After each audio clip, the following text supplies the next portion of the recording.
So let's continue with the example. Letter C, that is a function of x plus delta x with the given function of x that is equal to x squared minus 4x. So therefore, function of x plus delta x that is equal to x plus delta x squared minus 4x plus delta x. So therefore, we will have x squared plus 2x delta x plus delta x square minus 4x minus 4 delta x. And then you will have, can we combine? So wala tayo ma-combine. We cannot combine anything. 4 delta x. So your final answer will be, we can start with x squared plus delta x squared.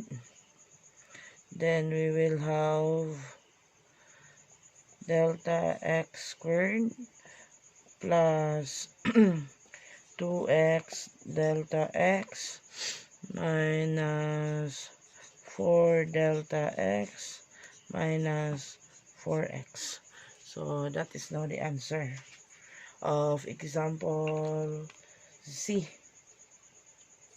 So the next example, we have letter D. So for letter D,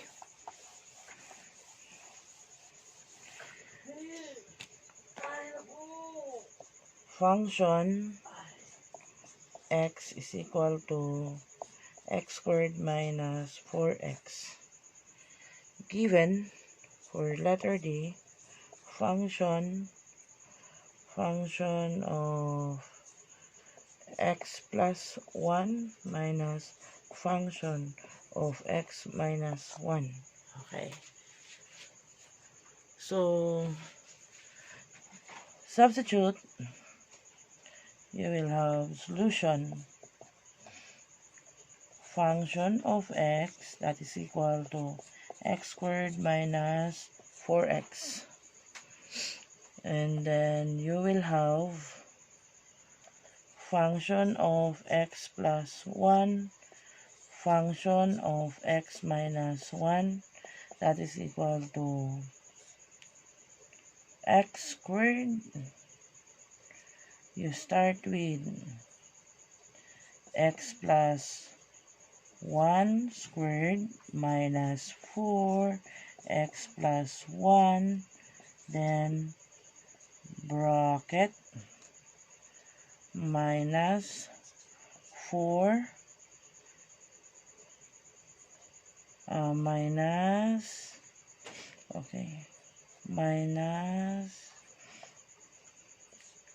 bracket x minus 1 squared minus 4x minus 1. Okay, that's it. So therefore,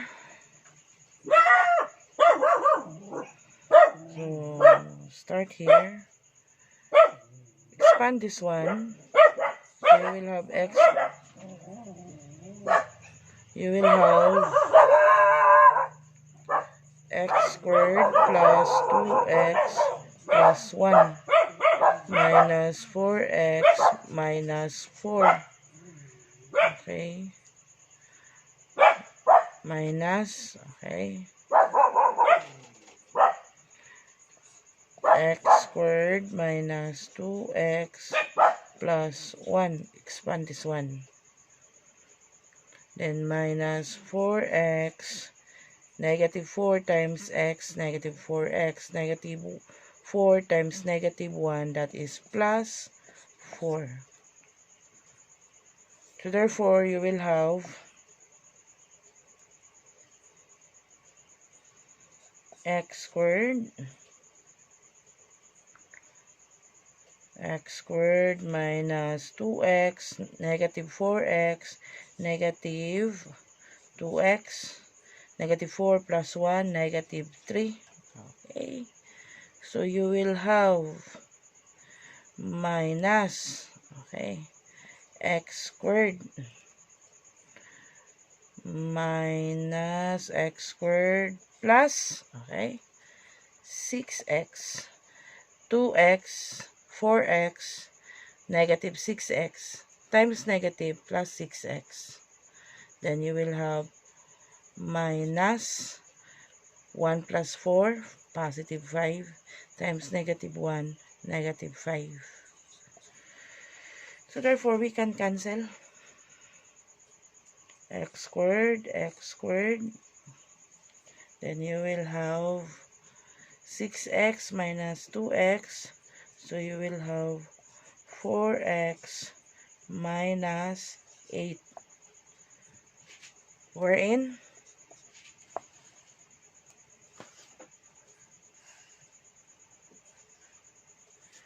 okay, wherein 4 is common, x minus 2 will be the answer. So this is now our final answer.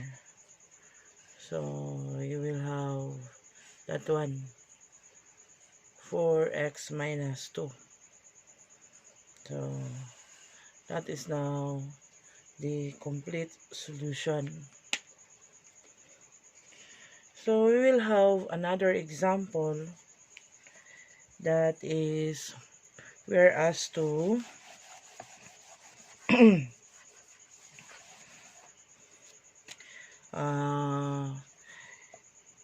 next example, if y is equal to tangent x plus pi, find x, find x as a function of y. Find x as a function of y. So given here, so we're given a formula of y, that is tangent, equation of y, x plus pi. So therefore, we are going to express this one. We are going to find x. Find x as a function of y. As a function of y. So therefore,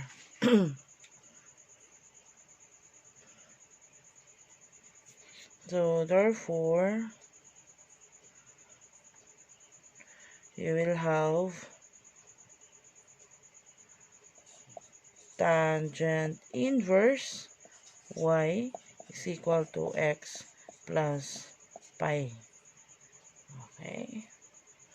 And then we're solving for x. Transpose pi to the other side and change the sign because you are going to transpose. So therefore, x is equal to negative pi, okay, negative pi plus tangent inverse y. And that could be expressed as x is equal to negative pi plus arc tangent y. And that is the answer. Okay. So let's move. So the next example, that is we're asked to express the area. Express the area of an equilateral triangle. Of an equilateral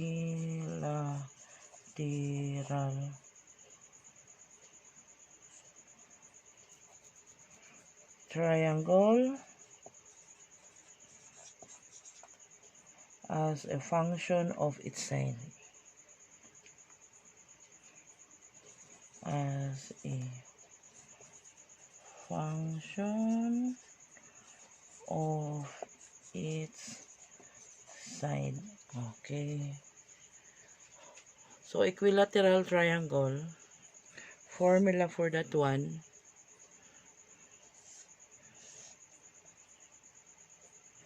that is, this is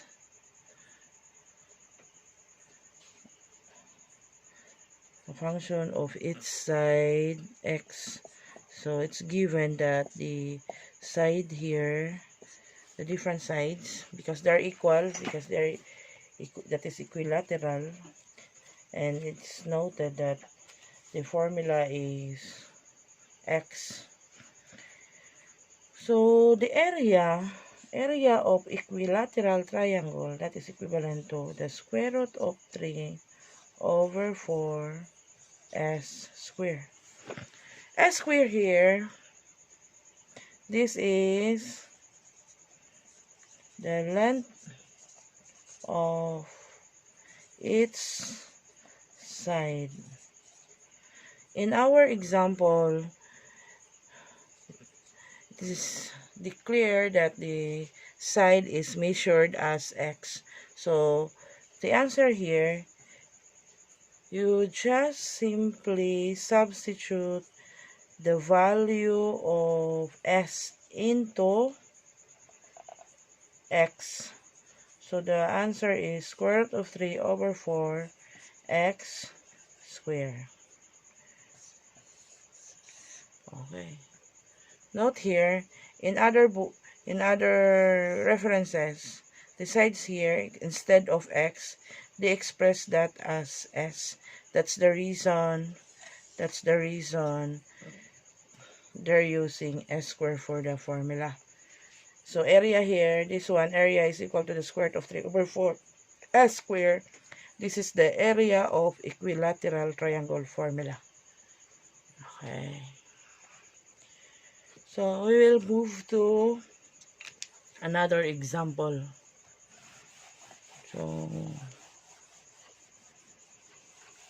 So another example, a right circular cone,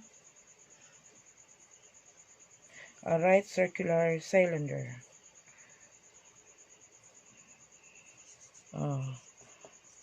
Right circular cylinder.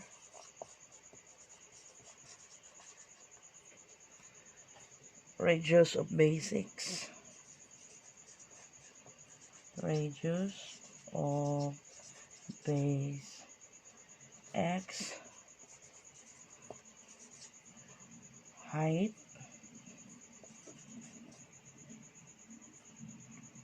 y is inscribed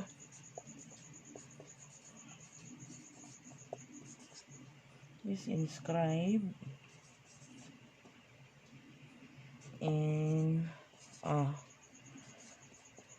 right circular cone.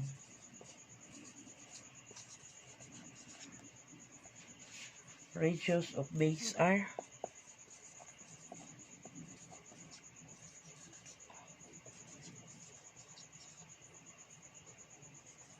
And height h. Express y.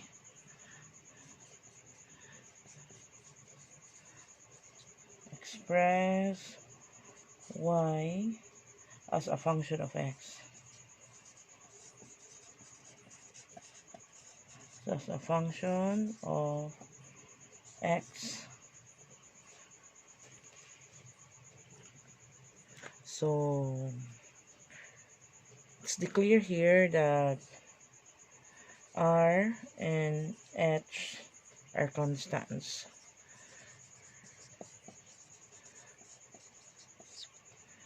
So to draw here, a right circular cylinder of radius of base x, height y, is inscribed in a right circular cone.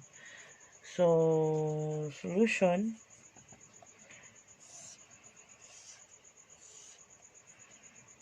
So a right circular cylinder is inscribed inside a right circular cone. So that is the, so this is now the figure. So if we are going to look at the front view here, so this is the one. So this is now your cone. So if we are going to look at this one, the given here, radius of base x for the cylinder. So radius, so this is the one, x. And then the height of the cylinder, y.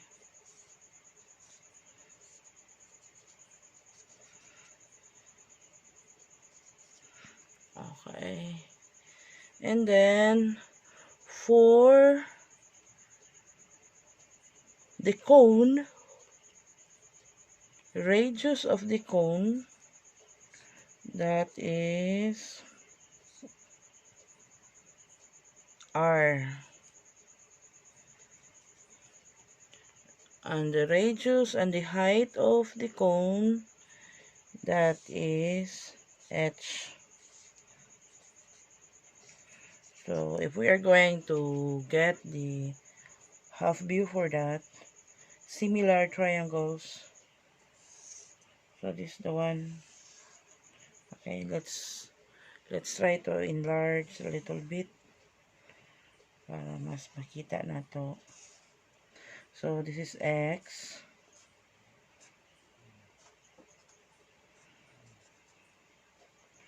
So this is r. So therefore this one, the length of this one, this is r minus x. So r minus x. So the height, here, that is h. Okay. So we can form the height of the cone is y. The height of the right circular cylinder is y. So by similar triangles, we can form one triangle here. Diba? So we can form one triangle. One small triangle.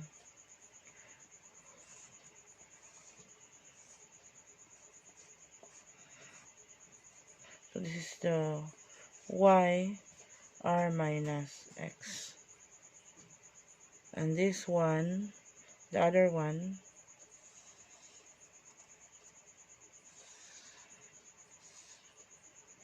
that is height, they will have r. So to find the formula of y in terms of x as a function of x, so we will have similar triangles. So similar triangles, we will have, that is y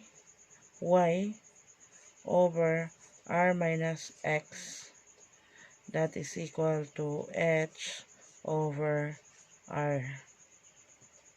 So therefore, if you are going to solve for y, cross multiply, so y is equal to h over r times r minus x. So that's it. That is now the solution.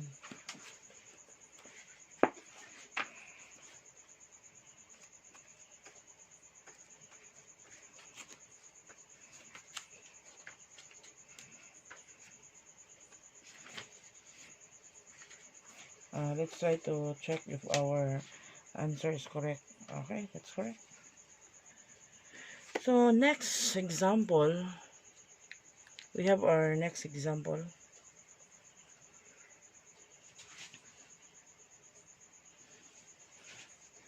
So our next example,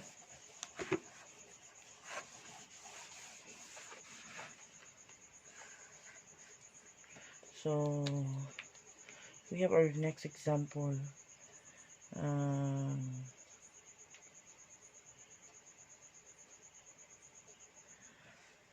So we have this. So I think that's all.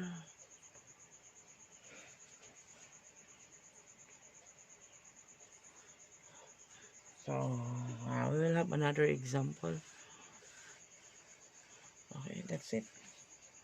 So the stiffness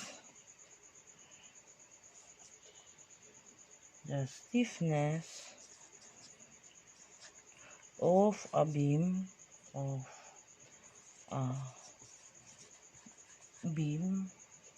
of rectangular cross section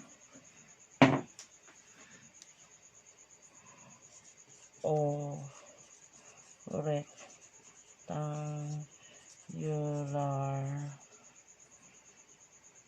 cross section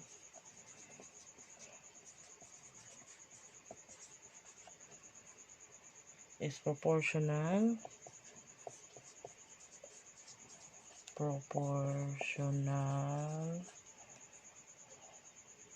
to the breadth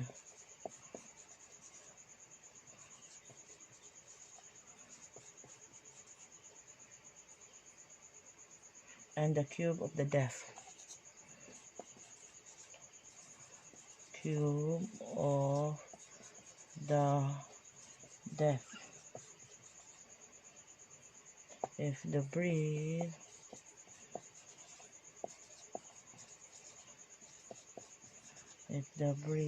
is 20 centimeters, express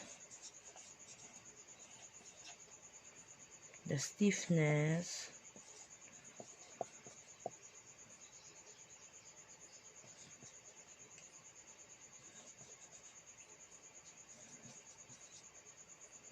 as a function of the depth. As a function of the depth. Okay.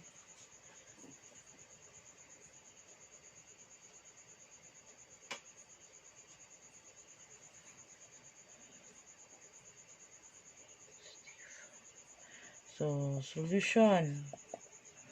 So figure here. So the stiffness of the beam of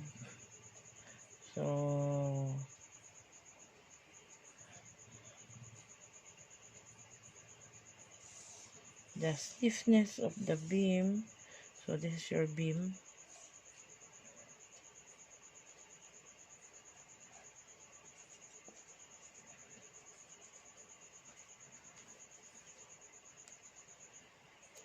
is proportional to the breadth.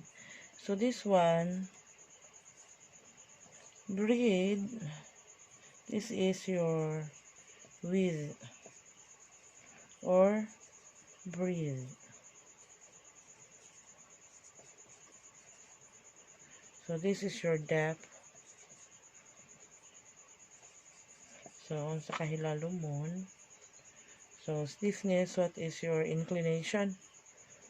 So if this is your y, So we can designate as y, that is our x. So we can stiffness, we can designate that as z or any other variables. So stiffness, or we can have s. Okay. So stiffness, that is s, proportional. So equal sign, that denotes proportional. Proportional. Proportional. Okay. S is proportional, so that is equal to the breadth. So proportional to the x and the cube of the depth and y cube. If the breadth is 20 centimeters. So therefore, answer here is, so therefore, we will have S is equal to 20 y cubed. That is the formula. Because the breadth here given 20 centimeters. So express the stiffness of express the stiffness as a function of the depth. So function of y, because we designate y. So we can declare here where S is stiffness, then X as the breadth or the width, and Y as the depth. So that's it. So we will have one more example, that is, okay, I will erase this one.